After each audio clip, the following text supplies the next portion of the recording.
Russia Ukraine যুদ্ধের মাঠে প্রাণ হারালেন বাংলাদেশি নওগাঁ জেলার যুবক নজরুল ইসলাম। আর পরিবারের কাছে এই খবর পৌঁছাতে লেগে গেল পুরো 7 মাস। ফোনের ওপাশ থেকে শুধু একটা কথাই শোনা গেল, ধরে নাও আমি আর বেঁচে নেই। তারপরেই বন্ধ হয়ে যায় ফোনটা। হ্যাঁ বন্ধুরা, এটা কোনো সিনেমার গল্প নয়, এটা এক বাংলাদেশের বাস্তব জীবনের মর্মান্তিক পরিণতি। অবশেষে 7 মাস পর রাশিয়া থাকায় এক সহযোদ্ধা জানায় নজরুল ইসলামের ইউক্রেনের যুদ্ধে প্রাণ হারিয়েছেন। এই খবর শোনার পর পরিবারের সবাই ভেঙে পড়েছেন। স্ত্রী আর মা চোখের পানি ধরে রাখতে পারেন নাই। তারা জানিয়েছেন নজরুল জীবনের ঝুঁকি নিয়ে বিদেশে গিয়েছিলেন শুধু পরিবারের ভবিষ্যৎ গড়ার আশায়, কিন্তু ভাগ্যের নির্মম পরিহাসে তিনি আর ফিরে আসলেন না। কিন্তু আসল সত্যিটা হলো, তাদের রাশিয়ায় নিয়ে গিয়ে চাকরির বদলে সেনাবাহিনীতে যোগ দিতে বলা হচ্ছে।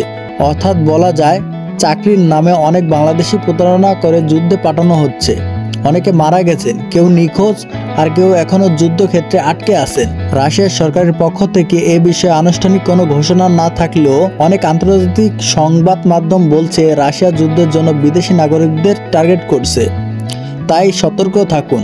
যে কেউ যদি বলে রাশিয়া চাকরি আছে, তাহলে খোঁজ নিন এটা কাজের ভিসা নাকি যুদ্ধের টিকিট। ধন্যবাদ সবাইকে। আজকের ভিডিও এই পর্যন্তই।